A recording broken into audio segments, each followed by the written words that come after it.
ஓம் ஸ்ரீ பிரித்யங்கரா தேவியே போற்றி போற்றி. நல்லதே நினைப்போம், நல்லதே நடக்கும். சக்தி பிரித்யங்கரா குழந்தைகளுக்கு இந்த தாயின் ஆசீர்வாதம் என்றுமே முழுமையாக கிடைக்கட்டும்.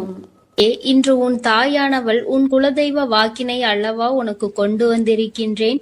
நீண்ட நாட்களுக்கு பிறகு உன்னுடைய குலதெய்வத்திடம் இருந்து உனக்கான நல்ல செய்தி ஒன்று வந்திருக்கிறது. என் தங்கமே, இந்த நல்ல நாளில் உன் குலதெய்வம் உனக்கு நல்ல வாக்கு தர வேண்டும் என்று நினைக்கிறார்கள். அதற்கு அவர்கள் தேர்ந்தெடுத்திருப்பது உன் தாயானவள் என்னைத்தான். என் தங்கமே, அவர்கள் உன்னிடத்தில் பேச வேண்டும் என்று நினைத்த விஷயம் உன்னுடைய வாழ்க்கை சம்பந்தமானதுதான், வேறெதுவும் கிடையாது. என் பிள்ளையே, நீ உன் வாழ்க்கையில் நடக்கின்ற ஒவ்வொரு நிகழ்வுகளையும் இந்த தாயானவள் நான் வந்து பார்ப்பதற்கு முன்பாக அவர்கள் பார்க்க தொடங்கி விடுகிறார்கள் அல்லவா? அவர்கள்தானே முதன்மையானவர்கள். நீ என்ன நிகழ்வுகளை இல்லத்தில் நடத்தினாலும், உன் வாழ்க்கையில் என்ன நடந்தாலும் அது யாருக்கு தெரிகின்றதோ இல்லையோ, உன்னுடைய குலதெய்வத்திற்கு சர்வ நிச்சயமாக தெரியும் என்பதில் எந்த ஒரு மாற்று கருத்தும் கிடையாது. இந்த தாயானவள் நானே உன் குலதெய்வத்திற்கு பின்னால் உன்னை காண வர முடியும் என்பதை நீ புரிந்து கொள்ள வேண்டும். உனக்கு என்ன கஷ்டம் வந்தாலும், உனக்கு என்ன பிரச்சனைகள் வந்தாலும், உன்னை தேடி முதலில் வருவது உன்னுடைய குலதெய்வம் என்பதில் எந்த ஒரு மாற்று கருத்தும் கிடையாது. என் தங்கமே, உன்னுடைய குலதெய்வம் உன் கஷ்டங்களை எல்லாம் முன்னின்று காண்கின்றார்கள். அவர்கள் தருகின்ற வாக்கினை ஒருபொழுதும் நீ தவறவிட்டு விடக்கூடாது. ஏனென்றால் என் பிள்ளையே, உன்னுடைய வாழ்க்கையில் நடக்க இருக்கின்ற எல்லா விஷயங்களையும் தெரிந்து வைத்திருப்பவர்கள் அவர்கள்தான். நிச்சயமாக உனக்கு அதற்கான நல்ல தீர்வினையும் கொண்டு வந்து சேர்ப்பார்கள் என்பதில் எந்த ஒரு சந்தேகமும் வேண்டாம். உன்னுடைய பிரச்சனைகளுக்கெல்லாம் முதலில் தீர்வு அவர்களிடம்தான் அதிகமாக இருக்கும். அவர்கள் சொல்கின்ற எல்லா விஷயங்களையும் உன் அம்மா நான் அப்படியே உன் வாழ்க்கையில் நடத்தி கொடுப்பேன். நான் தனித்து நின்று எதையும் உன் வாழ்க்கையில் செய்வது கிடையாது. உன் குலதெய்வத்திடம் இருந்து கருத்து கேட்டுதான் உன் வாழ்க்கையில் என்ன நடத்த வேண்டும் என்ற முடிவுகளை நான் எடுக்க முடியும். இது நாள் வரையிலும் உன் வாழ்க்கையில் நீ எத்தனையோ வேதனைகளை அனுபவித்திருப்பாய், எத்தனையோ கஷ்டங்களை கண்டிருக்கின்றாய், எத்தனையோ சோதனைகளையும் நீ கண்டிருக்கின்றாய். பல சோதனைகளை கண்டு இந்த வாழ்க்கையில் நீ வெற்றி பெறக்கூடிய சூழ்நிலையை இப்பொழுதுதான் உணர தொடங்கி இருக்கின்றாய். அதனால்தான் இன்று உன்னுடைய குலதெய்வத்தின் வாக்கினை நான் கொண்டு வந்திருக்கின்றேன். என் அன்பு பிள்ளையே, இந்த நல்ல நாளில் குலதெய்வத்தின் வாக்கு கிடைப்பது என்பது அத்தனை சாதாரண விஷயம் கிடையாது என் தங்கமே. அதனால் உனக்கு கிடைக்கும் பொழுது அதனை நீ சரியாக உன் வாழ்க்கையில் பயன்படுத்திக் கொள் என்றுதான் அம்மா சொல்கின்றேன். என்றென்றைக்கும் உனக்கு நல்ல ஆசீர்வாதங்களை வழங்கி கொண்டு இருக்கின்றார்கள். அவர்களை நீயே வேண்டாம் என்று தள்ளி நிற்க சொன்னாலும் அவர்கள் உன்னை விட்டு ஒரு அடி கூட விலகி நிற்பது இல்லை என்பதை நீ புரிந்து கொள்ள வேண்டும். என் தங்கமே, எல்லாவற்றிற்கும் முதன்மையாக இருக்கக்கூடிய உன் குலதெய்வம் இன்று உனக்கு தர வந்திருக்கின்ற இந்த வாக்கானது உன்னுடைய வாழ்க்கையில் அதிசக்தி வாய்ந்த வாக்காக இருக்கும். என் குழந்தையால் மறக்க முடியாத நல்ல வாக்காக இருக்கும். என் தங்கமே, நான் எப்பொழுதும் உன்னை தேடி வந்து உன்னோடு பேசிக் கொண்டிருப்பதை உன் குலதெய்வம் கண்டதினால்தான் என் மூலமாக உன்னிடத்தில் பேசுகிறார்கள். அதற்கும் என் பிள்ளைக்கு சந்தேகம் வரும் அல்லவா? குலதெய்வம் என்னிடத்தில் பேச வேண்டியதுதானே, எதற்காக உன் மூலமாக என்னிடத்தில் பேசுகிறார்கள் என்ற சந்தேகம் உனக்கு வரத்தானே செய்யும். என் தங்கமே, உன்னுடைய சந்தேகத்திற்கான பதிலை நான் இப்பொழுதே உன்னிடம் சொல்லிவிடுகின்றேன். நீ என்னோடு அதிக அன்போடு இருப்பதனால் என் மூலமாக உன்னை காண வந்திருக்கின்றார்கள். அப்படியானால் ஒரே நேரத்தில் உன்னுடைய குலதெய்வத்தையும் உன்னுடைய இஷ்ட தெய்வத்தையும் கண்டுவிட்ட பலன் உனக்கு கிடைத்து விடும் அல்லவா? என் தங்கமே, இந்த தாயானவள் உன் வாழ்க்கையில் எந்த அளவிற்கு இடத்தை பிடித்திருக்கிறேன் என்பது நான் நன்கு உணர்ந்த விஷயம்தான். என் பிள்ளையே, நீண்ட நாளாக உன் தாயானவள் உன் வாழ்க்கையில் இருக்கின்ற ஒரு கஷ்டத்தை புரிந்துதான் அதற்கான தீர்வினை கொடுப்பதற்காக வந்திருக்கின்றேன். இனி இந்த வாழ்க்கையில் உனக்கு நல்லது நடக்கும் என்பதை நீ முழுமையாக நம்பிவிட்டாலே போதும். எல்லா கஷ்டங்களிலும் இருந்து உனக்கு நான் நிச்சயமாக ஒரு நல்ல நிலையை கொடுப்பேன். இதில் எந்த ஒரு மாற்று கருத்தும் கிடையாது. எல்லா சூழ்நிலைகளும் உன் வாழ்க்கையில் மாறிவிடும். குலதெய்வம் இன்று உனக்கு தருகின்ற வாக்கினை சரியாக கேட்டுக்கொள். அதை உன்னுடைய மனதிற்குள் நீ பதிய வைத்துக்கொள். என் குழந்தையே, உன் குலதெய்வம் உன்னிடத்தில் சொல்கின்ற முக்கிய முக்கியமான விஷயம், உன் வாழ்க்கையில் பல மாற்றங்கள் ஏற்பட போகிறது என்றுதான் சொல்கின்றார்கள். ஒரு கஷ்டத்தில் இருந்து நீ மீண்டு வரப் போகின்றாய். உன்னை கை நீட்டி பேசிய ஒருவர் உன்னிடத்தில் மன்னிப்பு கேட்கப் போகின்றார். உன் மனதினை காயப்படுத்திய ஒருவர் இன்று வேதனைப்பட்டு கொண்டிருக்கிறார். குலதெய்வத்தின் முன்னால் நின்று யாரெல்லாம் உன்னை சபித்தார்களோ அவர்கள் வாழ்க்கை கேள்விக்குறியாக மாறி நின்று கொண்டிருக்கிறது. இப்படி ஒவ்வொருவரும் அவர்கள் வாழ்க்கையில் செய்திருக்கின்ற விஷயங்களை கண்டு மனம் வேதனை பட போகின்றார்கள். உனக்கு வாழ்க்கையில் கஷ்டம் வந்துவிட்டது என்று எண்ணி வருத்தப்படாமல், என் பிள்ளையே, இனி உன் வாழ்க்கையில் நடப்பது எல்லாமே உன் சந்தோஷத்தை மட்டுமே அடிப்படையாக கொண்டது என்பதை நீ புரிந்து கொண்டால் போதும். என் பிள்ளையே, இந்த வாழ்க்கை உனக்கு கொடுத்தது எல்லாமே இனி உன்னுடைய மனநிலையில் சந்தோஷத்தை கொண்டு வந்து கொடுக்கும் என்பதை நீ புரிந்து கொண்டால் போதும். எல்லோரும் ஒரு நாள் இந்த தாயானவள் என்னுடைய வாழ்க்கையில் என்ன நடத்தி கொடுத்தாள் என்று நிச்சயமாக யோசிக்கின்றபடி உன் வாழ்க்கையில் அம்மா நிச்சயமாக நல்ல விஷயத்தை நடத்தி கொடுப்பேன் என்பதை நீ புரிந்து கொண்டால் போதும். இப்பொழுதெல்லாம் இந்த வாழ்க்கையில் நீ பட்ட கஷ்டங்களுக்காக வேதனைப்பட்டு நின்றாயோ, அந்த நேரத்தில் எல்லாம் உன் குலதெய்வமும் உன் தாயானவள் நானும் உன்னை காக்க வந்திருக்கிறோம் என்பதை ஒரு நாளும் நீ மறந்துவிடக் கூடாது. ஒரு விஷயம் தவறு என்று தெரிந்துவிட்டால் அதை ஒரு நாளும் என் பிள்ளை நீ செய்ய துணியாதே. அதே நேரத்தில் ஒரு விஷயத்தை செய்யும் பொழுது அது உனக்கு சரி என்று தோன்றிவிட்டது என்றால் யார் சொன்னாலும் அதன் பிறகு அதை நீ நிறுத்தி விடாதே. நல்லபடியாக அதை செய்து நீ வெற்றி பெறுவதற்கான முயற்சிகளை எடுத்துக்கொள்ள வேண்டுமே தவிர ஒரு நாளும் என் பிள்ளை இந்த வாழ்க்கையில் நீ அடைய நினைக்கின்ற விஷயங்களை அடையாமல் விட்டுவிடக் கூடாது. உன்னுடைய முயற்சி இந்த வாழ்க்கையில் அதிகமாக இருப்பது போல இனி உன் வாழ்க்கையில் நடப்பது எல்லாமே உன் சந்தோஷத்தை மட்டுமே அடிப்படையாக கொண்டது என்பதனை நீ புரிந்து நடந்து கொள்ள வேண்டும். உனக்கு என்றென்றைக்கும் உன்னுடைய குலதெய்வம் துணை இருக்கின்றது என்பதை புரிந்து கொண்டு உனக்கு என்னாலும் இந்த தாயானவளின் உடைய ஆசீர்வாதங்கள் இருக்கும் என்பதை நினைவில் வைத்துக்கொண்டு நீ செய்ய நினைக்கின்ற விஷயங்கள் எல்லாவற்றையும் சரியாக செய்து கொண்டு இருக்க வேண்டும். என் தங்கமே, என்றெல்லாம் இந்த தாயானவள் உன் வாழ்க்கையில் வருகின்றாரோ என் தங்கமே, என்றெல்லாம் இந்த தாயானவள் உன் வாழ்க்கையில் வருகின்றாளோ அன்றெல்லாம் என் கூட உன்னை காண உன் குலதெய்வமும் வருகிறார் என்பதை நீ மறந்துவிடக் கூடாது. என் பிள்ளையே, எந்த விஷயங்களை உன் வாழ்க்கையில் செய்வதாக இருந்தாலும் நாங்கள் இருவரும் கலந்து ஆலோசித்துதான் உனக்கு செயல்படுத்துவோம் என்பதையும் நீ நினைவில் வைத்துக்கொள்ள வேண்டும். என் பிள்ளையே, நீ கேட்பதை தெளிவாக கேட்க வேண்டும். அப்பொழுதுதான் உனக்கு கொடுக்கின்ற தெய்வங்களும் எதையும் யோசிக்காமல் கொடுக்கும் என்பதை நீ புரிந்து கொள்வாய். எதையும் கண்மூடித்தனமாக உனக்கு கிடைக்க வேண்டும் என்று நீ நினைத்து கொண்டிருந்தால் நிச்சயமாக அது உன்னை வந்து சேராது. உனக்கு பிறகு அதனால் நீ படுகின்ற கஷ்டங்களை நாங்கள் வேடிக்கை பார்க்க முடியாது. எதை கொடுக்க வேண்டுமோ அதை சர்வ நிச்சயமாக உனக்கு நாங்களே தேடி வந்து கொடுப்போம் என்பதில் எந்த ஒரு மாற்று கருத்தும் கிடையாது. என் தங்கமே, இந்த வாழ்க்கையில் உனக்கு நடந்துவிட்ட எல்லா விஷயங்களிலும் இருந்து நீ நல்லபடியாக மீண்டு வர போகின்றாய். அவர் உன் வாழ்க்கையில் உனக்கு கஷ்டங்களை கொடுக்கிறார் என்று நீ நினைத்து விடாதே. அவர்கள் நிச்சயமாக உன்னை நினைத்து வருத்தப்பட தான் செய்கின்றார்கள். உனக்கு நல்ல நேரம் ஆரம்பித்து விட்டது என்பதை தான் உன் குலதெய்வம் இன்று நான் உன்னிடத்தில் சொல்ல வந்தேன். இனி எந்த சூழ்நிலையிலும் நீ கவலைப்படாமல் இரு. நான் உன் வாழ்க்கையை உயர்நிலைக்கு கொண்டு செல்ல போகின்றேன். என் குழந்தையே, உன் குலதெய்வ வாக்கினை நீ கேட்டுவிட்டாய் அல்லவா? உன்னோடு இருந்து உன் வாழ்க்கையை உயர்த்துவதற்காக அவர்கள் வந்திருக்கின்றார்கள். இனி ஒருபோதும் என் பிள்ளை நீ தடம் புரண்டு சென்று விடாதே. நல்லது நடக்கின்ற நேரத்தில் உன் குலதெய்வம் உன்னை காண வந்திருக்கிறது என்றால் என் பிள்ளையே, இனி இந்த வாழ்க்கையில் என்றென்றைக்கும் உனக்கு சந்தோஷம் மட்டுமே நிலைத்திருக்க போகிறது என்பதை நீ புரிந்து கொண்டு விட்டால் போதும்.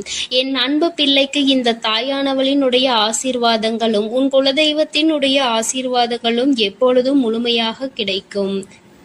என் தங்கமே, அதனால் நீ எதற்காகவும் கலங்காதே, எதை நினைத்தும் வருந்தாதே. நீ நல்லதையே நினைத்தால் உன் வாழ்வில் எல்லாம் உனக்கு நல்லதாக மட்டுமே நடக்கும். என் அன்பு பிள்ளையே, உன்னை கண்ணீர் சிந்த வைத்தவர்கள் கண் கலங்கி நிற்கப் போகின்றார்கள்.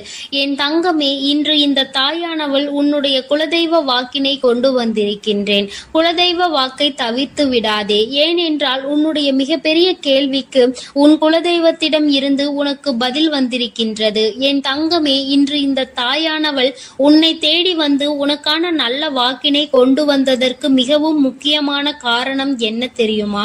என் பிள்ளைக்கு மனதில் இருக்கின்ற ஒரு மிகப்பெரிய குழப்பத்திற்கு தீர்வினை கொண்டு வந்து சேர்க்க வேண்டும் என்பதுதான். நான் இங்கே கண்ணீர் சிந்துகிறேன், யாருக்கும் எந்த துரோகத்தையும் செய்யாமல்.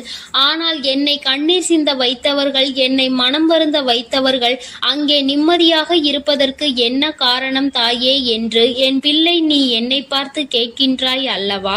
இந்த கேள்விக்கு உனக்கு நான் பதில் கொடுக்க வேண்டும் அல்லவா? என் குழந்தையே, நீ எத்தனையோ கண்ணீர் சிந்தினாய். சரி, நீ இப்படி கண்ணீர் சிந்துவதற்கு யார் காரணம் என்று ஒரு நொடி உணர்ந்து பார்த்தாயா? உண்மையாகவே நீ இப்பொழுது சிந்திய இந்த கண்ணீருக்கு அவர்கள் உண்மையில் தகுதியுடையவர்கள் தானா? அவர்கள் பேச்சுக்கு நீ மதிப்பு கொடுத்தது நியாயம்தானா என்பதை முதலில் நீ தெளிவாக புரிந்து கொண்டிருந்தால் உனக்கே பாதி பதில் அப்பொழுதே கிடைத்திருக்கும். சரி, அவர்கள் சொல்வதை சொல்லிவிட்டார்கள், நீயும் அழுவதை அழுது விட்டாய். இப்பொழுது உன் குலதெய்வம் இதற்கு பதில் சொல்ல வந்ததற்கு காரணம் என்ன தெரியுமா? இது உன் குலதெய்வத்தின் வார்த்தைகளுக்கு உன் வாழ்க்கையில் இடம் கொடுக்க வேண்டிய காரியமாக மாறிவிட்டது. ஏனென்றால் இந்த பிரச்சனைகள் உன் குலத்தில் இருக்கின்ற பிள்ளைகளுக்கு இடையே ஆனது. குலதெய்வம் 2 பேருக்குமே தெய்வமாக உனக்கு இருக்கலாம், அவர்களுக்கு இல்லாமலும் போகலாம். ஆனால் உன் குலதெய்வம் அப்படி அல்ல. இருவருக்குமே உன் குலதெய்வம் ஒன்று என்பதனால் இப்பொழுது அவர்கள் இதற்கு பதில் தர வேண்டிய கட்டாயம் வந்துவிட்டது. நீ சிந்திய கண்ணீர் அவர்கள் மனதை அல்லவா ரணமாக்கி விட்டது. நீ தேவையோடுதான் கண்ணீர் சிந்தினாய், தேவையில்லாமல் கண்ணீர் சிந்தவில்லை. இதுவெல்லாம் அவர்களுக்கு நன்றாக தெரியும். என் குழந்தையே, நீ தவறுகள் செய்திருந்தாலும் சரி, தவறுகள் செய்யாவிட்டாலும் சரி, அதற்கு என்ன விஷயங்கள் என்ன காரணங்களாக உன் வாழ்க்கையில் வந்தாலும் அதை நீ சரியான கோணத்தில் எதிர்கொண்டு இருக்க வேண்டுமே தவிர ஒருபொழுதும் அழுது உன்னுடைய நிலையில் இருந்து நீ இறங்கி வந்திருக்க கூடாது. என் குழந்தையே, நீயாகவே உன்னுடைய நிலையில் இருந்து இறங்கி வந்ததனால் இன்று உனக்கு இருக்கின்ற கஷ்டங்கள் ஏராளமாகிவிட்டது. நீ இந்த நிலையில் இருக்க வேண்டும் என்று எண்ணி அவர்கள் இந்த காரியங்களை செய்தார்கள். இப்பொழுது சந்தோஷமாக அவர்கள் இருக்கின்றார்கள். அவர்களுக்கு சந்தோஷத்தை கொடுத்துவிட்டு நீ இங்கே வேதனைப்பட்டு கொண்டிருக்கிறாய் என்றுதான் உன்னுடைய குலதெய்வம் சொல்கின்றார்கள். அது மட்டும் அல்லாமல் நீ இன்னமும் சில செயல்களை வேண்டாதவைகளாக செய்து கொண்டிருக்கிறாய் என்று அவர்கள் மனம் வருத்தப்படுகின்றார்கள். யாருக்கு என்ன பிரச்சனை என்றாலும் அதை இழுத்து உன் தலையில் போட்டுக் கொள்வதே மிகப்பெரிய வேதனைக்குரிய செயலாகும். அவர்கள் நினைக்கின்றார்கள், அடுத்தவர்கள் படுகின்ற கஷ்டங்களை பார்த்து மனம் இறங்குவதில் தவறில்லை. அதற்கு அவர்கள் உன்னிடத்தில் உதவிகள் கேட்டால் மட்டும்தானே செய்து கொடுக்க வேண்டும். மாறாக நீயாகவே உள்ளே நுழைந்து அவர்களுக்கு உதவுகிறேன் என்று சொல்லிவிட்டு நாளை உன்னுடைய கஷ்டங்களுக்கு யாரும் உனக்கு உதவிக்கு வராமல் நீ நிற்கும் பொழுது அது எத்தனை பெரிய வேதனையாக இருக்கும் என்பதை உன்னால் புரிந்து கொள்ள முடியும். அதற்காக கைமாறு கருதாமல் உதவி செய்ய வேண்டும் என்று சொல்லி இருக்கின்ற பொழுது நீ உதவிகளை செய்யக்கூடாது என்று சொல்கின்றேனே என்று என் பிள்ளை நீ நினைக்கலாம். என் தங்கமே, வாழ்க்கையில் இப்பொழுதெல்லாம் பல மாற்றங்கள் வந்துவிட்டது. முன்பு போல இப்பொழுது இருக்கின்றவர்கள் எல்லாம் இல்லை. ஒரு உதவியை செய், அதற்கு கைமாறு எதிர்பார்ப்பது மட்டும் அல்லாமல் அந்த உதவிகளை செய்தவர்களுக்கே குழி தோண்ட நினைப்பதுதானே இப்பொழுது இருக்கின்ற மனிதர்களின் மனநிலையாக இருந்து கொண்டிருக்கிறது. அடுத்தவர்கள் வாழ்க்கையில் கெடுதல் நினைக்க ஒருவரும் ஒரு அளவு கூட சிந்திப்பது கிடையாது. யாருக்கு வேண்டுமானாலும் என்ன வேண்டுமானாலும் செய்ய நினைக்கிறார்கள். அதனால் அவர்கள் நினைக்கின்ற விஷயங்கள் எல்லாம் சரிதான் என்று எல்லாவற்றையும் விட்டுவிடக் கூடாது என்றுதான் உன் குலதெய்வம் சொல்கின்றார்கள். வேண்டியவர்கள் வேண்டாதவர்கள் என்றெல்லாம் இப்பொழுது கிடையாது. உண்மையில் எவரினுடைய வார்த்தைகள் உனக்கு ஆறுதலையும் அன்பையும் கொடுக்கின்றதோ அவர்கள் மட்டுமே உனக்கு வேண்டிய யாருடையவர்கள், உனக்கு யாருடைய வார்த்தைகள் உனக்கு வேதனைகளை அதிகமாக கொடுக்கின்றதோ அவர்கள் உனக்கு வேண்டாதவர்கள். இப்பொழுதெல்லாம் இப்படிதான் உனக்கு இருக்கின்ற உறவுகளை கணிக்க வேண்டுமே தவிர ஒருபொழுதும் நீ உறவுகள் என்று எண்ணி தேவையில்லாத நட்புகளை வளர்த்து கொள்ளாதே. என் பிள்ளையே, தெரியாதவர்கள் கூட ஓடி வந்து உதவிகளை செய்து கொடுத்து விடுவார்கள். தெரிந்தவர்கள் இங்கே உதவிகளை செய்வது கிடையாது. தெரிந்தவர்கள் தான் அடுத்தவர்களுக்கு உதவிகளை செய்தால் எங்கே அவர்கள் வாழ்க்கையில் முன்னேற்றம் வந்துவிடுமோ என்று எண்ணி அதை செய்ய மறுக்கின்றார்கள். என் தங்கமே, இதையெல்லாம் இனிமேல் உன் வாழ்க்கையில் நடக்க இருக்கின்ற விஷயங்கள். அதனை உனக்கு புரிய வைக்க வேண்டும். அதன் பிறகாவது என் பிள்ளை இந்த வாழ்க்கையில் என்ன நடந்து கொண்டிருக்கிறது என்பதை புரிந்து கொண்டு அதற்கு ஏற்றது போல நீ வாழவும் தொடங்கி விடுவாய். இனியும் இந்த சூழ்நிலைகள் இப்படியே இருக்கும் என்றால் நீ உன்னுடைய மனநிலையில் மாற்றங்களை கொண்டு வர வேண்டும். நான் இப்படிதான் இருப்பேன், இப்படிதான் வேதனையை அனுபவிப்பேன் என்றால் யாராலும் உன்னை எதுவும் செய்துவிட முடியாது அல்லவா? உன்னுடைய குலதெய்வம் அதை தான் சொல்லி அங்கே வேதனைப்பட்டு கொண்டிருக்கின்றார்கள். அதனால் என் குழந்தையே, இனி ஒருபொழுதும் இந்த வாழ்க்கையில் உனக்கு கிடைத்த கஷ்டங்களை எண்ணி வேதனைப்படாமல் இனி உன்னுடைய வாழ்க்கையில் உன்னை தூக்கி நடத்துகின்ற தெய்வமாக நான் இருப்பேன் என்பதை நீ மனதில் வைத்து கொண்டு உனக்கு செய்கின்ற விஷயங்களை எல்லாம் பார்த்து நீ கணக்கில் எடுத்துக்கொள்ள வேண்டாம்.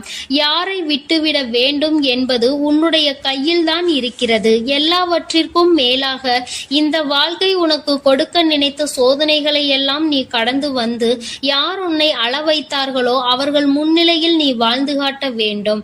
உன் குலதெய்வம் இன்னொன்றையும் சொல்லி இருக்கின்றார்கள். உன்னை கண்ணீர் சிந்த வைத்தவர்கள் அங்கே மிகுந்த மனவேதனைக்கு ஆளாகி நிற்கப் போகின்றார்கள். அடுத்தவர்களுக்கு வேதனையை கொடுப்பதற்கு முன்பாக சற்று சிந்தித்து இருந்தால் இன்று அவர்கள் நல்ல நிலைக்கு வந்திருப்பார்கள். ஆனால் அவர்கள் இன்று உன் குலதெய்வத்தின் கையால் தண்டனை பெறுவதற்கு தயாராக நிற்கின்றார்கள். இனியாவது இந்த வாழ்க்கையை பற்றிய கவலை மற்றவர்கள் மீது செலுத்தாமல் உனக்கு நல்லபடியாக இருக்கும் என்பதை நீ மனதார நம்பிவிட்டால் போதும். எப்பொழுதுமே உனக்கு மன நிம்மதி கிடைக்கும். உன் குலதெய்வம் உனக்கு துணையாக இருக்கின்றது. உன் குலத்தில் இருக்கின்றவர்கள் தானே என்று அவர்கள் யாரையும் விட்டுவிடுவதில்லை. அவர்கள் தவறு செய்கின்றவர்களுக்கு தண்டனை என்ற ஒன்று எப்பொழுதும் கிடைத்தே தீரும் என்றுதான் சொல்கின்றார்கள். அந்த தண்டனையை அவர்கள் இந்த வாழ்க்கையில் அனுபவித்தே தீருவார்கள் என்பதிலும் எந்த மாற்று கருத்தும் கிடையாது. எதுவாக இருந்தாலும் இல்லையே, நீ மட்டும் மனதார எந்த துரோகத்தையும் செய்து விடாதே. இனி இந்த வாழ்க்கை உனக்கு நல்லதை கொடுக்க வேண்டும் என்றால் கெட்ட மனிதர்களிடம் இருந்து சற்று ஒதுங்கி இருக்க பழகிக்கொள். அவர்களை பற்றி தெளிவாக புரிந்து கொண்டு அவசரப்பட்டு நீ அழுது உன்னுடைய பலவீனத்தால் உன் சந்தோஷத்தை நீயே இழந்து விடாதே. என் அன்பு பிள்ளைக்கு இந்த தாயானவளினுடைய ஆசீர்வாதங்களும் உன் குலதெய்வத்தினுடைய ஆசீர்வாதங்களும் எப்பொழுதும் முழுமையாக கிடைக்கும். என் தங்கமே, அதனால் நீ எதற்காகவும் கலங்காதே, எதை நினைத்தும் வருந்தாதே. நீ நல்லதையே நினைத்தால் உன் வாழ்வில் எல்லாம் உனக்கு நல்லதாக மட்டுமே நடக்கும். என் அன்பு பிள்ளையே, இன்று உன்னுடைய குலதெய்வத்திடம் இருந்து ஒரு முக்கியமான செய்தியோடு வந்திருக்கிறேன். அவர் உன்னுடைய வாழ்க்கை சம்பந்தமான ஒரு செய்தியினை தான் கொண்டு வந்திருக்கிறார். என் தங்கமே, என் மூலமாக அதனை உனக்கு தெரிவிக்க வேண்டும் என்று அவர்கள் ஆசைப்படுகின்றார்கள். ஏனென்றால் இந்த வராகியாகிய என்னுடைய ஆசீர்வாதங்களும் என்னுடைய உதவியும் சேர்ந்து உனக்கு கிடைக்க வேண்டும் என்று அவர்கள் நினைக்கின்றார்கள். அதனால்தான் என் மூலமாக உனக்கு அதனை தெரிவிக்க நினைக்கின்றார்கள். என் குழந்தையே, உன்னுடைய வாழ்க்கை இன்றிருக்கின்ற சூழ்நிலையை பார்த்து அவர்கள் மிகுந்த மனவேதனை அடைகின்றார்கள். ஏனென்றால் தேவையில்லாத அர்த்தமில்லாத கோபங்களினால் உன்னுடைய வாழ்க்கை இன்று தலைகீழாக மாறி கிடக்கின்றது. உன்னுடைய உண்மையான அன்பினை ஏற்றுக்கொள்ள முடியாமல் அதற்கு மதிப்பு கொடுக்காமல் தேவையில்லாத கோபதாபங்களால் உன்னை பிரிந்து உன்னுடைய உறவுகள் இருந்து கொண்டிருக்கிறது. என் தங்கமே, உன்னுடைய குலதெய்வம் இவற்றை எல்லாம் பார்த்து கொண்டுதான் இருக்கிறது. அவர்களுக்கு தெரியும் அல்லவா யார் மீது தவறு இருக்கின்றது, யார் மீது தவறு இல்லை என்று. என் தங்கமே, உன் மீது தவறு இல்லை என்பதை அவர்கள் நன்றாக புரிந்து கொண்டுதான் இப்பொழுது உன்னோடு பேச, உனக்கு நல்ல வாக்கு கொடுக்க, உன் மனதிற்கு நல்ல ஆறுதல் கொடுக்க வந்திருக்கின்றார்கள். உன்னுடைய மனதில் இருக்கின்ற வேதனைகளை அவர்களை விட வேறு யாராலும் உணர்ந்து கொள்ள முடியாது. உன்னுடைய குலத்தினை காக்கின்ற தெய்வம் இன்று நீ உன்னுடைய குலத்தோடு ஒன்றுபட்டு இல்லாமல் பிரிவினையில் இருப்பதைக் கண்டு அவர்கள் சிறிது மனவேதனையில் இருந்து கொண்டுதான் இருக்கின்றார்கள். ஆனாலும் உன் மீது தவறு இல்லை, உன்னை சுற்றி இருப்பவர்கள் மீதுதான் தவறு இருக்கின்றது. நயவஞ்சகத்தால் உன்னை வீழ்த்த நினைத்தவர்களை தான் நீ விட்டு பிரிந்திருக்கிறாய் என்பதும் அவர்களுக்கு நன்றாக தெரியும். அதனால்தான் அந்த நயவஞ்சகர்களை விட்டுவிட்டு உன்னிடம் பேசுவதற்காக ஆசைப்படுகின்றார்கள். என் குழந்தையே, அவர்கள் சொன்னதை நான் உன்னிடம் சொல்கிறேன், கேள். என் பிள்ளையே, நீ உன்னுடைய வாழ்க்கையை நல்லபடியாக இந்த தாய் நான் உன்னுடைய குலதெய்வம் அமைத்து கொடுத்தபடி தான் வாழ வேண்டும் என்று ஆசைப்படுகின்றாய். ஆனால் உன்னை சுற்றி இருப்பவர்கள் உன்னை வாழ விடாமல் தடை செய்து கொண்டிருக்கின்றார்கள். நீ என்ன செய்தாலும் உனக்கு இடைஞ்சல்கள் தான் கொடுத்து கொண்டிருக்கின்றார்கள். அவர்கள் என்னை தான் வணங்குகிறார்கள். நான் அவர்களுக்கு நல்ல புத்தியை தான் கொடுத்தேன். ஆனால் அவர்கள் தீய வழியை தான் நாடி செல்கின்றார்கள். நான் எத்தனையோ முறை அவர்களை நல்வழிப்படுத்துவதற்கு பல வாய்ப்புகளை ஏற்படுத்தி கொடுத்து பார்த்தேன். ஆனாலும் அந்த வாய்ப்புகளை அவர்கள் சரியாக பயன்படுத்தி கொள்ளவில்லை. நீ என்ன சொல்வது, நான் என்ன கேட்பது என்பது போல நடந்து கொண்டிருக்கின்றார்கள். என் தங்கமே, உன்னுடைய குலதெய்வம் எனக்கே அவர்கள் இத்தனை மரியாதை தான் வைத்திருக்கிறார்கள் என்றால் உன்னை அவர்கள் எந்த அளவிற்கு நடத்துவார்கள் என்று எனக்கு புரிந்து கொள்ள முடிகிறது. அவர்களினுடைய மனநிலை, அவர்களினுடைய போக்கு எதுவும் உன் தாயானவள் எனக்கு பிடிக்கவில்லை. நான் அவர்களுக்கு கொடுத்த வாய்ப்பினை அவர்கள் தவற விட்டு விட்டார்கள். இனிமேல் நான் உன் குலத்தை காக்கின்ற தெய்வமான அவர்களுக்கான தண்டனையை நான் கொடுக்க வேண்டியதாக இருக்கின்றது. நான் சில தண்டனைகளை மறைமுகமாக கொடுத்து பார்த்தேன். ஆனால் அந்த தண்டனையை அவர்கள் கொஞ்சம் கூட மதிக்கவும் இல்லை. அந்த தவறுகளை திரும்ப திரும்ப செய்து கொண்டேதான் இருக்கின்றார்கள். அவர்கள் என்னவோ அவர்களுக்கு நடந்ததெல்லாம் ஒரு பெரிய விஷயமாக தெரியாதது போல நடந்து கொண்டு திரிகின்றார்கள். என் தங்கமே, நீ வேதனைப்படாதே. உன்னை சுற்றி உன்னை காயப்படுத்துபவர்களுக்கானது இனிமேல் அவர்கள் கைகளில் வந்து சேரும். நீ நன்றாக இருக்க மாட்டாய் என்று சொன்ன வாய் அவர்களை அவர்களே அழிக்க போகின்றார்கள்.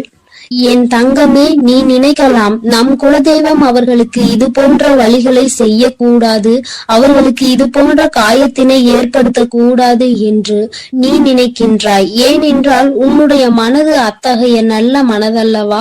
எல்லோருக்குமே நல்லதை மட்டுமே செய்ய வேண்டும் என்று நினைத்தாய் அல்லவா? நீ நினைத்ததன் பலன்தான் இன்று அனுபவித்துக் கொண்டிருக்கிறாய். ஆனால் நீ நினைத்தது யாருக்காக என்பதை ஒரு முறை சிந்தித்திருக்க வேண்டும். நயவஞ்சக கூட்டம் சூழ்ச்சிகளினால் மற்றவர்களை வீழ்த்தி விடலாம் என்று நினைக்கின்ற கூட்டம். எத்தனை கஷ்டங்கள் எத்தனை சோதனைகளை கொடுத்தாலும் அதிலும் திருந்தாத கூட்டம். அவர்களுக்காக அல்லவா நீ உதவிகளை செய்ய நினைக்கின்றாய்? அவர்களுக்காகத்தானே இப்போது இறக்கப்படுகின்றாய். நீ செய்த நன்றியை ஒரு சிறிதளவு கூட மதிக்காதவர்கள் நீ செய்த உதவியை ஒரு சிறு துளியேனும் மதிக்காமல் உனக்கு ஒரு சிறு துளி கூட நன்றி என்கின்ற உணர்வினை காட்டாமல் இருக்கின்றார்கள். எத்தனை செய்தாலும் இனியும் அவர்களுக்கு அந்த நன்றி இருக்க போவதில்லை. எதிர்பார்ப்பதும் தவறான விஷயம். ஏனென்றால் அவர்களுக்கு மனித குணம் என்பது இல்லாமல் போய்விட்டது. அவர்கள் தீய சக்தியின் பிடியில் இருந்து கொண்டிருக்கின்றார்கள். அதனால் அவர்களை தீய சக்தியின் பிடியில் இருந்து மீட்டெடுப்பதோடு மட்டுமல்லாமல் நல்ல பாடத்தினை புகட்ட வேண்டுவது உன்னுடைய குலதெய்வத்தினுடைய கடமையாக இருக்கின்றது. என் தங்கமே, நீ வேதனைப்படாதே. உன் வாழ்க்கை சில சமயங்களில் உனக்கு பிரச்சனைகளை தரும் பொழுதெல்லாம் நீ நினைக்கின்றாய், அவர்கள் விட்ட சாபமாக இருக்குமோ, நம்மை சுற்றி சுற்றி நமக்கு செய்ய நினைத்த தீய வினைகளாக இருக்கும் என்று. என் தங்கமே, நிச்சயமாக அவர்களின் சாபங்களோ அவர்கள் தீய வினைகளும் ஒருபோதும் உன் வாழ்க்கையில் பலிக்காது. இதுவரை பலிக்கவும் இல்லை. உன்னுடைய வாழ்க்கையில் நடந்து கொண்டிருக்கின்ற பிரச்சனைகளுக்கு உன்னோடு இருப்பவர்களே காரணமாக இருக்கின்றார்கள். அர்த்தமற்ற கோபங்கள், தேவையில்லாமல் மற்றவர்களின் பேச்சை கேட்பது, இது போன்ற செயல்களால் உன்னுடைய உண்மையான அன்பினை வெறுத்து ஒதுக்கி இப்பொழுது வாழ வழியில்லாமல் தவித்து நின்று கொண்டிருக்கிறார்கள். உன்னை பிரிந்தவர்கள் நன்றாக இருக்கின்றார்கள் என்று நீ ஒருபோதும் எண்ணி விடாதே. நான் என் குழந்தையை வேதனைப்படுத்தியவர்களுக்கு நிச்சயமாக சந்தோஷத்தினை ஒருபோதும் வழங்கிவிட மாட்டேன். அது எத்தனை பெரிய தவறு என்பதை அவர்கள் நிச்சயமாக உணரும் வரை இந்த தாயானவள் அவர்களுக்கு பாடத்தினை புகட்டிக் கொண்டுதான் இருப்பேன். என் குழந்தையே, உன்னுடைய குலதெய்வமான நான் இனிமேல் உன் வாழ்க்கையில் நடக்கின்ற பல நல்ல நிகழ்வுகளுக்கு பொறுப்பெடுத்துக் கொள்கிறேன். நீ சந்தோஷமான மனநிலைக்கு மாற போகின்றாய். உனக்கு தீங்கு செய்ய நினைத்தவர்கள் அதற்கான பலனை அனுபவிக்க போகின்றார்கள். உன்னை விட்டு பிரிந்த வாழ்க்கை மீண்டும் உன்னிடமே வந்து சேரப் போகின்றது. நீ உனக்கு யாரெல்லாம் நல்லது செய்யவில்லை, உன்னை பழிவாங்க வேண்டும் என்று நினைத்தார்கள், உனக்கு தீங்கு செய்ய வேண்டும் என்று நினைத்தார்கள் என்று நினைக்கிறாயோ, அவர்களை எல்லாம் நினைப்பதை முதலில் நிறுத்திவிடு. அவர்களை எல்லாம் ஒரு ஆளாக நீ மதிக்கவே வேண்டிய அவசியம் இல்லை. உன் முன்னால் வந்து நின்றால் கூட யாரோ என்று கடந்து சென்று கொண்டே இரு. ஒருபோதும் அவர்களினுடைய உறவை நீ ஒட்டிக்கொள்ள வேண்டும் என்று நினைக்க தேவையில்லை. இந்த உறவு உன் வாழ்க்கை முழுவதும் தொடரப்போவதும் இல்லை. நிச்சயமாக ஏதாவது ஒரு இக்கட்டான கட்டத்தில் உன்னை யாரென்று தெரியாதது போல நடந்து கொள்வார்கள். நிறைய அதற்கான வாய்ப்புகள் இருக்கின்றது. இன்றிருக்கின்ற மனிதர்களின் மனநிலை எல்லாம் அப்படிதான் இருக்கிறது. எல்லாம் தனக்கு மட்டும்தான், வேறு யாருக்கும் எதுவும் கொடுக்க கூடாது என்ற எண்ணம் அவர்களுக்குள் இருக்கும் வரை அவர்கள் வாழ்க்கையில் ஒருபோதும் எந்த ஒரு முன்னேற்றத்தையும் கண்டுவிட முடியாது. என் குழந்தைகளை நான் என்னுடைய குடும்பம் ஒற்றுமையாக இருக்க வேண்டும் என்றுதான் ஆசைப்பட்டேன். ஆனால் அதில் இது போன்ற நயவஞ்சகர்கள் இருக்கும் பொழுது நானே ஒற்றுமையாக இருப்பதே எப்படி என்று யோசிக்க ஆரம்பித்து விட்டேன். இது போன்ற நயவஞ்சகர்களின் பிடியில் என்னுடைய குழந்தை சிக்காமல் இருப்பதே நல்லது என்பதை உணர்ந்து கொண்டேன். எனக்கு என்ன கஷ்டம் வந்தாலும் என்னுடைய குலதெய்வம் என்னை கைவிடாது, என்னை நிச்சயமாக காப்பாற்றும் என்று நீ நல்ல எண்ணத்தோடு நினைக்கின்றாய் அல்லவா? நிச்சயமாக உன்னை ஒருபோதும் நான் கைவிட மாட்டேன். அதே சமயத்தில் உன் குடும்பத்திலேயே இருப்பவரே அவருக்கு நல்லது செய்வேன் என்று நினைத்து கொண்டு அவர் மனதில் எந்த ஒரு நல்ல எண்ணங்களும் இல்லாமல், நேர்மை என்பது துளி கூட இல்லாமல் செயல்களை செய்து கொண்டு இருக்கும் பொழுது ஒருபோதும் என்னுடைய ஆசிகள் அவர்களுக்கு கிடைக்காது. என் தங்கமே, உன்னுடைய குலதெய்வத்தினை வாக்கினை கேட்டாய் அல்லவா? ஒருபோதும் உனக்கு நயவஞ்சகத்தை செய்பவர்கள், உனக்கு துரோகத்தை செய்ய நினைப்பவர்களுக்கு அவர்கள் ஒருபோதும் துணை போகவும் மாட்டார்கள். அவர்களுக்கு எந்த ஒரு நல்ல விஷயங்களையும் செய்து கொடுக்கவும் மாட்டார்கள். உன்னுடைய உண்மையான பக்திக்கு நிச்சயமாக அவர்கள் நல்ல பலனை கொடுப்பார்கள். அதனால் நீ துரோகிகளை நினைத்து வருத்தப்படாதே. அவர்களை என் அன்பு குழந்தைக்கு இந்த சக்தி பிரித்யங்கராவின் அன்பும் ஆசீர்வாதமும் முழுவதுமாக கிடைக்கும். ஓம் ஸ்ரீ பிரித்யங்கரா தேவியே போற்றி போற்றி. ஓம் ஸ்ரீ பிரித்யங்கரா தேவியே போற்றி போற்றி.